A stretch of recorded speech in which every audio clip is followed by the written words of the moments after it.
is going on, people?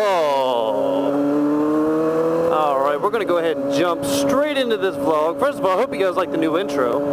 That was actually made by one of my subscribers. He actually sent it to me last night after he watched my my video about the sticker situation.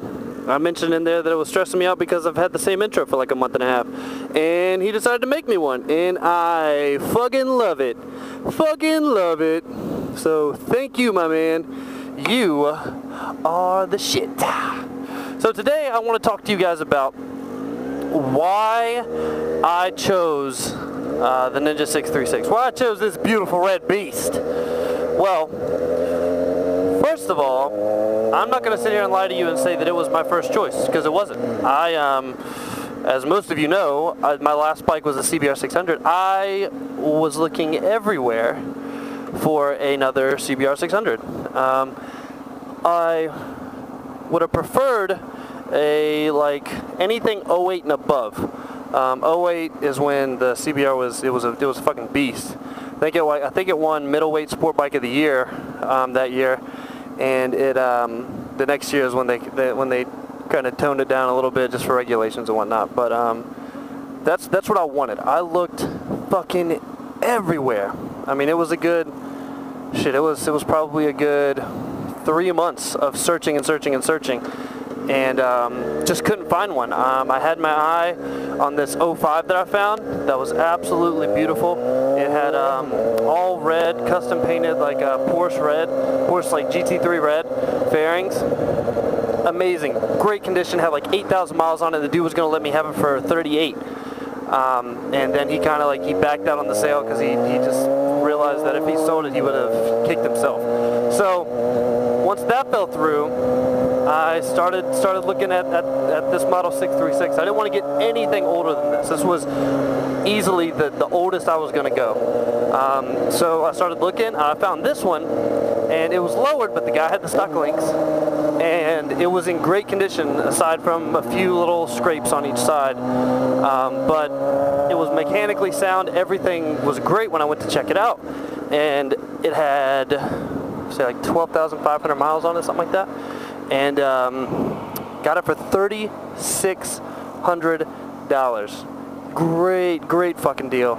Obviously it was because it was winter, and because it was winter and whatnot, so the prices are a little bit lower. Because like right now I look on there and I don't see a single 636 for under like 45 in this area. So I got an amazing deal, mechanically sound.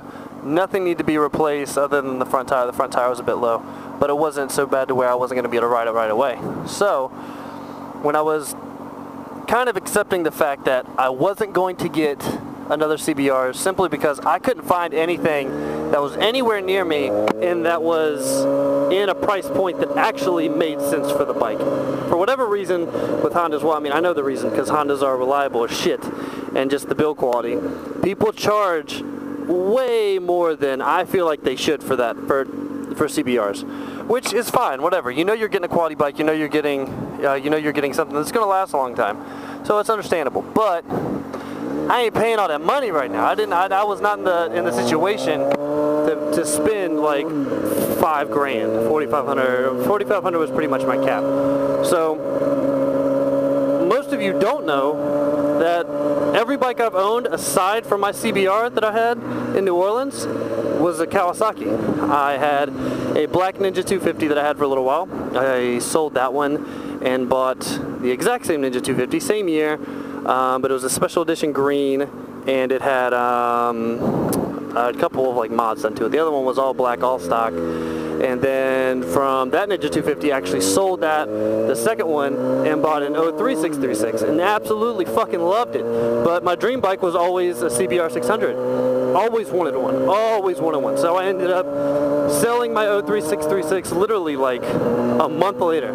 All of these bikes happened, mind you, they all happened in about 4 months. I went through all these bikes, never crashed one.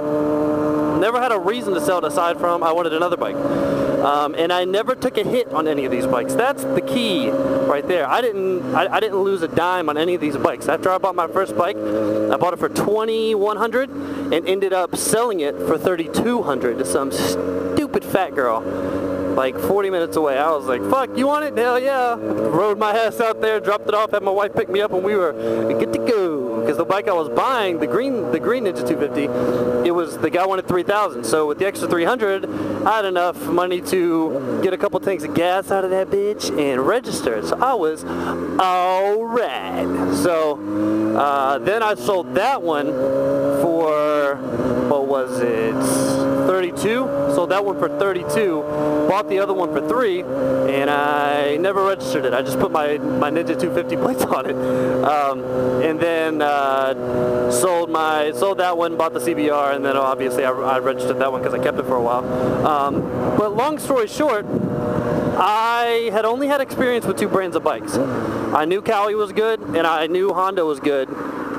Because, I mean, I had owned both. But other than that, I was kind of up in the air. I've always known from the beginning I would never buy a Suzuki. Ever. No offense to you guys out there that ride Gixxers or anything like that. Just not for me. I've never, ever had a single body style of GSXR that I've liked. Never liked any bike that they've made. So that was out of the question. Plus, you hear all the horror stories about how just shitty build quality they are. But if you don't agree, like I said in the last video, you don't agree, it's cool, whatever. You like Gixxers? I don't, whatever, fine. I'm a Cowie Honda guy. So I was like, you know what? I had always loved the AK-47's 636, and I was like, you know what? I'm going to look into these. And that's when I stumbled onto this one. I saw the price point. He wanted like 42. So I was like, you know what? I'm gonna come at him with 35 because I want to get it for 36. See what he counters. He counted 36, and I said, done deal. I'll come look at it. That's when actually me and Elfod drove up there to pick it up, and he gave me the stock links. I threw the stock links on like a week or 2 later because I mean it was still winter when I bought it. There was still snow everywhere. So drove out there, threw it on the trailer, drove back, dropped it off in Rhode Island, drove back home. A couple weeks later, me and my buddy that was in the video proposing to his girlfriend. That's who actually stored my bike for me over the winter. So went over there, he helped me throw the links on, and then we were all set. Now, that being said, I hadn't gotten to ride it yet at all. So once the weather got good and I actually started riding it, there are a couple things that I can say. I mean, obviously, I made a video shortly after I was able to ride it, comparing this bike and the CBR 600 that I had. Now, what I want to do is I want to compare the CBR 600 after I compare my 05 and 03. Now, my 05, this one, it's amazingly smooth. It's the styling, to me personally, is a lot better than the 03. Granted, the 03 is still one of my favorite. Fuck you. God, I don't even know why I bother anymore. The 03 is still one of my favorite looking bikes Kawasaki's ever made. One of my favorite looking bikes ever. I absolutely love it. Ever since I had my 03 when I first got it, I love the styling. It's crazy aggressive, and if if the plastics are in good shape, I think the bike is one of the best looking bikes ever made. So that being said, I still like this one more. I don't know what it is. A lot of people think this is a big bike, and quite honestly, when you put it up next to a couple like 1000s, it is a lot bigger. It's way wider than my CBR, and it's a bit wider in the ass. It's got a fatter ass than the 03, and that's mainly because if you look at the 03, where my subframe goes up and the tail of the bike goes up, on the 03 you kind of see like the metal structure of the subframe going up, and then the fairings start. On this, it's completely covered by fairings and they poke out more. So the ass on this one is slightly larger, from what I think, simply because of that design. My CBR was fucking straight as a board, narrow as hell. I like that. I really like that. But the more I ride this and the more I see this and the more I look at it in my driveway, this style really grew on me, and I love it. So the big factor is engine. The big factor is engine. Now, coming from owning a 636 and then immediately thereafter owning a CBR 600, I knew the advantages that you got firsthand from owning from the 636 engine. Obviously, I mean, you can read about it. You get a little bit more low in torque. You get this, you get that. I knew all that firsthand because I had experienced it. Literally, I owned a 636, sold it that day, hopped on a CBR 600, and could immediately tell the differences. And those were same year, so I knew like exactly year to year what it was. So honestly, for the CBR 600, nothing really changed between 03 and 06. It was basically the same bike, slightly few cosmetic changes. Nothing changed until 07 when they got the complete redesign and a slightly different engine package.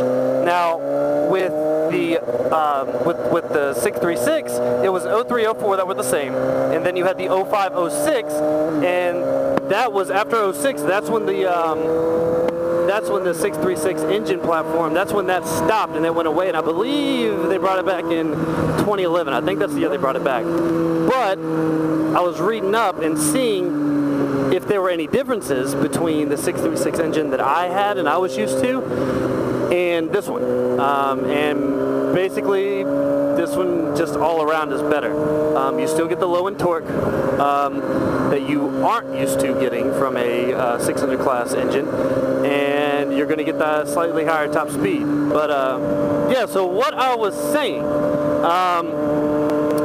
what was I saying? Oh, so I knew the basic on paper differences between my 03, 04, 636 engine and the 05, 06. So basically what it was is everything just got a little bit better. You still had the low end torque, it's just a little bit torquier, and you had a slightly higher top end. And correct me if I'm wrong, but what I've always read and what I've heard from Matt is that this is the fastest production 600cc bike. Well, I mean, I guess it's not technically 600, but in the 600 class, it's the fastest 600cc bike that's been made. So I can definitely vouch for it. It is much faster than my 03 CBR, and it is faster than my 03, 04, 636.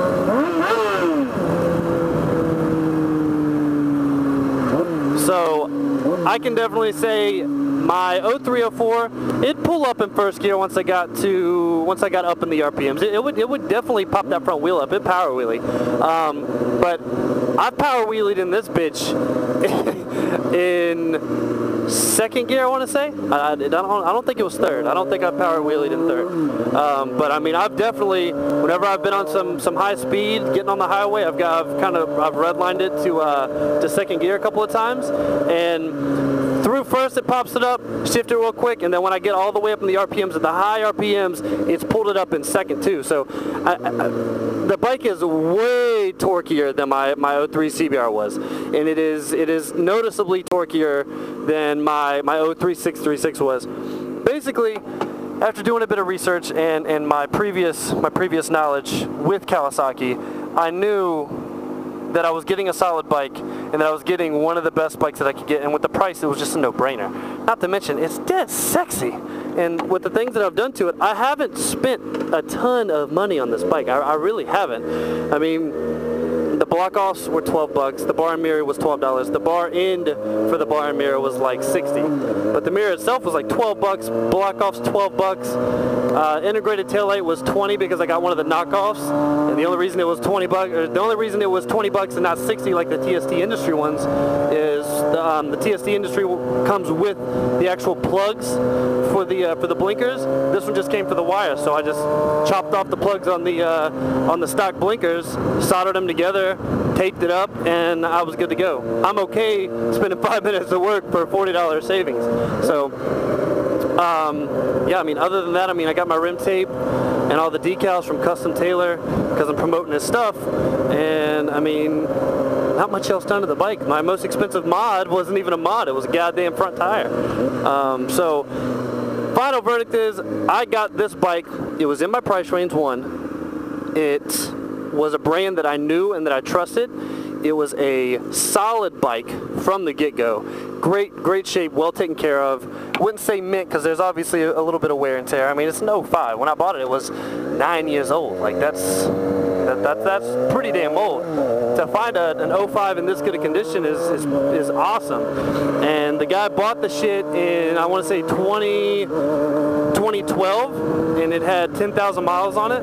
And between 2012 and when I bought it in February, he had only put about 1,500 miles on it. I put more miles on it since now, or since I bought it to now. I had what do I have on it right now? 170 away from 16,000. So I put almost 4,000 miles on it by myself. So it's a great bike. It's getting to the point where I need to get the valve adjustment done. But other than that, I just need to get the cam chain tensioner, which is what a thing that Cowies are notorious for, getting that Cowie click. But I mean, the valve adjustments is with any bike, and the cam chain tensioner, it's smart to just go ahead and take that stock one off and put the manual on there anyway. So who gives a shit? But that's why I bought the bike, guys. Anyone that's looking to get into bikes, these are amazing bikes. Kawasaki always has quality stuff, so I highly recommend, if you're going to get a bike, that, I mean, you give Kawasaki a hard look.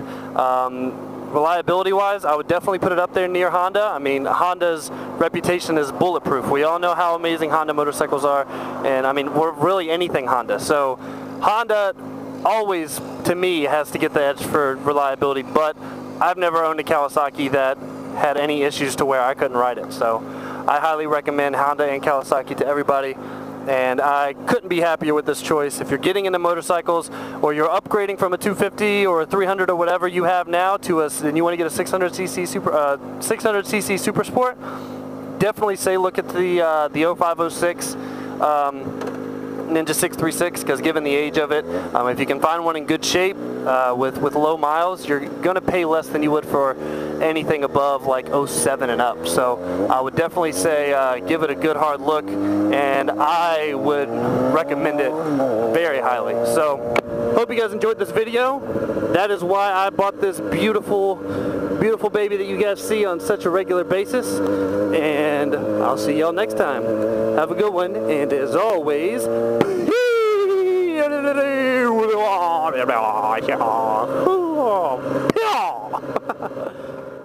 I plan on buying a brand new bike probably within the next 2 years. That's the plan. So if you guys have a PS4, I know it's been a while since this came out now, so a lot more people have had the opportunity to grab one.